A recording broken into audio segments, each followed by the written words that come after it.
సాధారణ ఎన్నికలు సమీపిస్తున్న సమయంలో ఆంధ్రప్రదేశ్లో రాజకీయాలు వేడెక్కుతున్నాయి. పార్టీలన్నీ పొత్తులు, అభ్యర్థుల ఎంపికపై దృష్టి పెట్టాయి.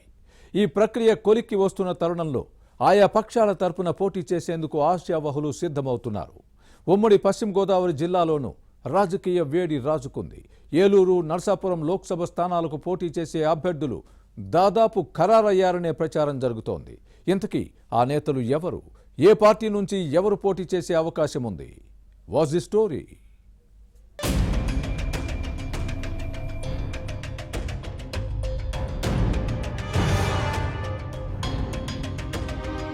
ఆంధ్రప్రదేశ్లో సాధారణ ఎన్నికలకు సమయం సమీపిస్తోంది. శాసనసభతో పాటు లోక్సభ ఎలక్షన్స్ లో పోరుకు పార్టీలు సమాయత్తం అవుతున్నాయి.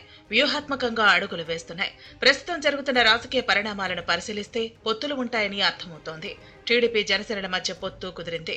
లోక్సభ, అసెంబ్లీకి పోటీ చేసే స్థానాలపైన రెండు పార్టీలు ఇప్పటికే ఒక అవగాహనకు వచ్చినట్లు ప్రచారం జరుగుతోంది. బీజేపీ కూడా పొత్తుకు సిద్ధమవుతోందనే టాక్ వినిపిస్తోంది. కానీ బీజేపీ, టీడీపీ మధ్య దీనిపై చర్చలు జరుగుతున్నట్లు బయటకు కనిపించకపోయినా సీట్ల సర్దుబాటుకు అంతర్గతంగా మాట్లాడుకున్నారనే ప్రచారం సాగుతోంది. ముఖ్యంగా రాష్ట్రంలోని ఎంపీ స్థానాలపై ఈ రెండు పార్టీలు ఒక అవగాహనకు వచ్చినట్లు కనిపిస్తోంది. దీనిలో భాగంగా ఉమ్మడి పశ్చిమ గోదావరి జిల్లాలో ఉన్న రెండు ఎంపీ స్థానాలపై అంగీకారానికి వచ్చినట్లు రాజకీయ విశ్లేషకులు భావిస్తున్నారు. ఏలూరు లోక్సభ సీటు నుంచి బీజేపీ, నర్సాపురంలో టీడీపీ అభ్యర్థులు బరిలో దిగుతారని వినిపిస్తోంది.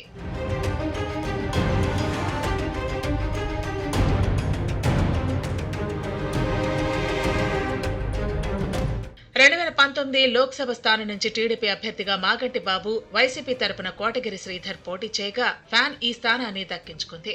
వచ్చే ఎన్నికల్లో పోటీకి సిట్టింగ్ ఎంపీ శ్రీధర్ విముఖత చూపడంతో మంత్రి కారుమూరి నాగేశ్వరరావు తనయుడు సునీల్ ను అభ్యర్థిగా ప్రకటించింది. టీడీపీ తరపున పోటీ చేసేందుకు మాజీ ఎంపీ మాగంటి బాబు ఆసక్తి చూపుతున్నారు. అయితే పొత్తులో భాగంగా ఏలూరు సీటును బీజేపీకి కేటాయించే అవకాశం ఉందనే చర్చ సాగుతోంది. అదే జరిగితే బీజేపీ అభ్యర్థిగా తపన ఫౌండేషన్ అధినేత తపన చౌదరిగా గుర్తింపు పొందిన గారపాటి సీతారామాంజనేయ చౌదరి రంగంలోకి దిగే అవకాశం ఉంది.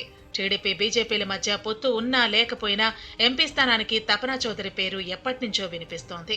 అందుకనుగుణంగానే పోటీకి సిద్ధమవుతూ అన్ని ఏర్పాట్లు చేసుకుంటున్నారు. ప్రజలకు దగ్గరయ్యేందుకు దాదాపు 3 ఏళ్ల నుంచి పలు కార్యక్రమాలు చేపట్టారు. ముఖ్యంగా సేవ, ఆధ్యాత్మికత కార్యక్రమాలతో పాటు పార్టీ ప్రోగ్రామ్స్ నిర్వహిస్తున్నారు. వీటి ద్వారా పార్టీ పెద్దల దగ్గర మంచి పేరు సంపాదించారు.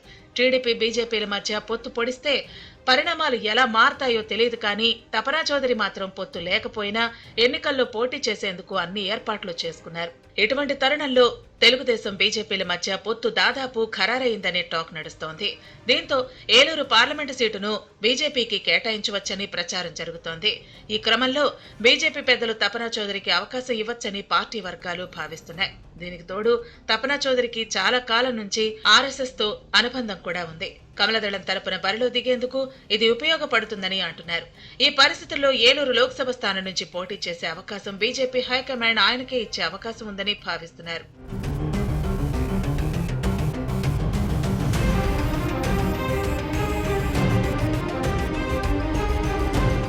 ఇక బీజేపీ, టీడీపీ పొత్తులో భాగంగా నర్సాపురం పార్లమెంటు స్థానం నుంచి తెలుగుదేశం పోటీ చేసే అవకాశం ఉందని చెబుతున్నారు.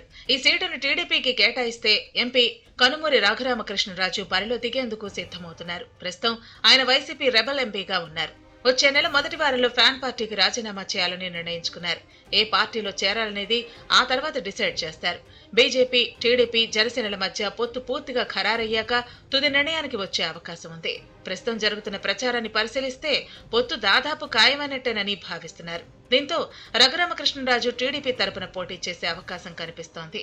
దీంతో అంతా అనుకున్నట్టు పొత్తులు కుదిరితే నర్సాపురం నుంచి రఘురామకృష్ణరాజు, ఏలూరు నుంచి తపనా చౌదరి పోటీ చేయడం ఖరారైనట్టే.